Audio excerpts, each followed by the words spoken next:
I guess I could still do it. I don't need a picture. Yeah, and just keep them like actions mirror results. So if we want better results, we have to look back at what were our actions. If we're not getting the kind of results that we want, it's probably because we're not doing the right kind of action. You have a database of like 150 people that are captive. They're gonna see every time you do something. Like that doesn't mean you promote listings, but you can help them, and then they, in their head, they're like, okay, you're the leader. You're the obvious leader in this marketplace. Yeah.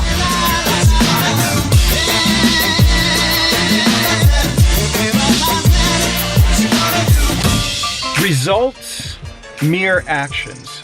So if you're not happy with some sort of result, take a look at your actions. For example, maybe your results aren't big enough.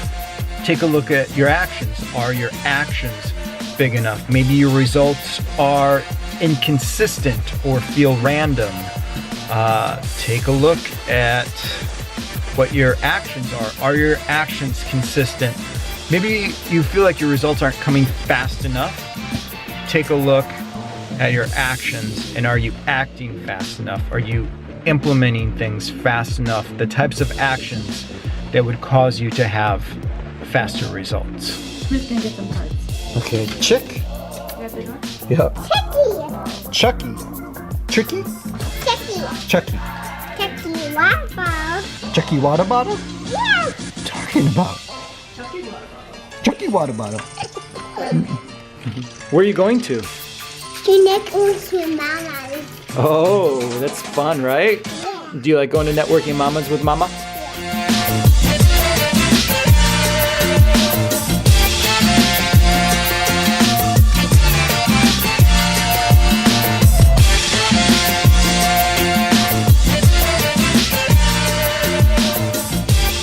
Hey Morgan, we're here. Networking mamas. Should we go in?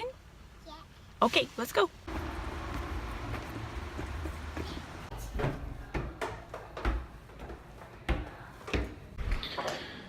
Have a chamber luncheon today. It's kind of I wouldn't say big deal. Not the language I would use. As the president-elect of the Lake Stevens Chamber, one of the things I'm supposed to do is help set up and get speakers, try to make these luncheons interesting and valuable.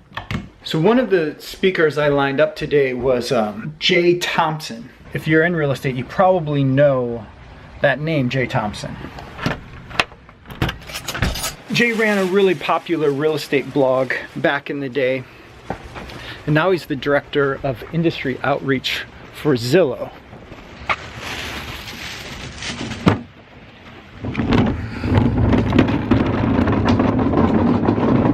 So I think it was pretty cool that I was able to get Jay to say yes to come up and speak to our chamber here in Lake Stevens.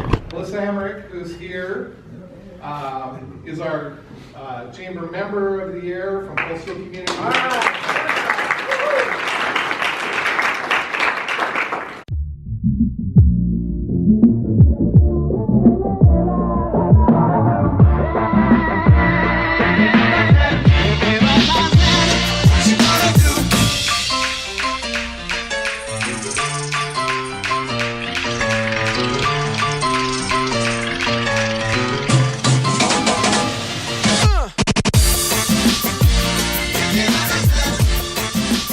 We're going to talk today a little bit about use of social media in small business, kind of like why you might want to think about it, some of the benefits of it, some of the advantages and disadvantages, and then we'll talk a little bit about reviews and how they kind of play into the whole thing. Does that make sense?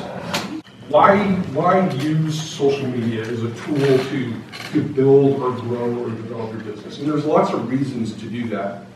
When I'm talking social media, you know, today's big social media platform, the biggest one is Facebook, by far and away. But social media kind of involves using things like Facebook, Twitter, Instagram, Snapchat, if you're a lot younger than I am, and tools like that to get your business exposure.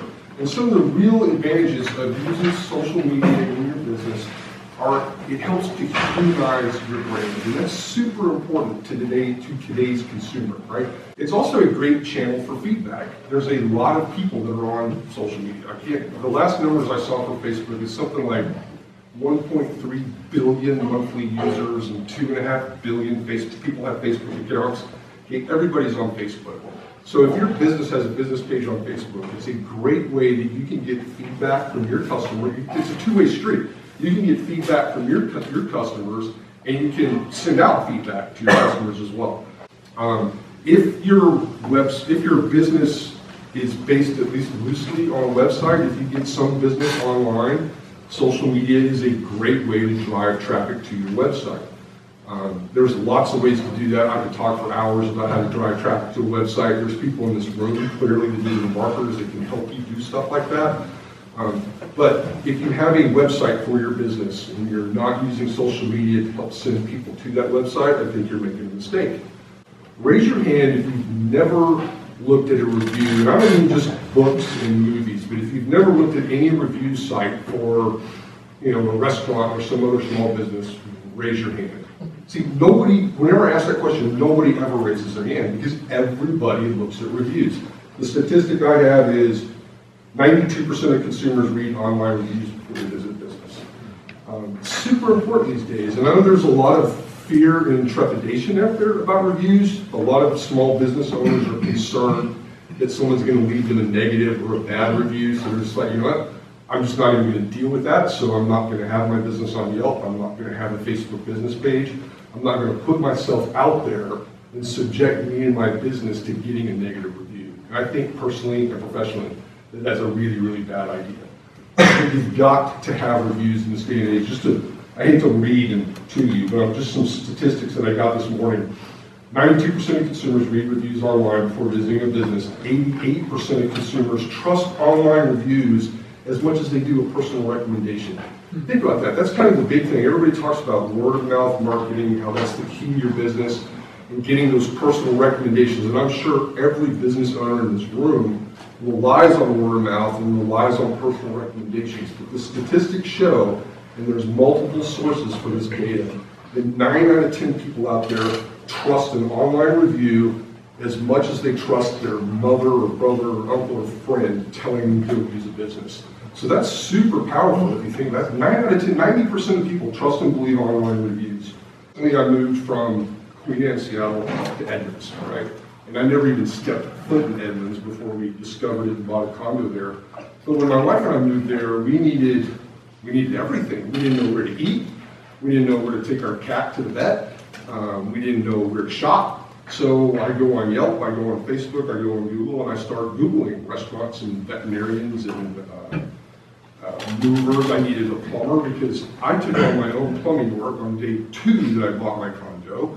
There was a little drip, and I said, I can fix that, right? I'm a handyman. So I got my pliers out. I thought I fixed the toilet leak. My wife texts me about 3 hours later and said, there's water spewing all over this bathroom because I had tightened the bolt too tight and cracked the back tank of the toilet, so, which is why Jay does not do plumbing. But I did. I thought I could save a lot of money.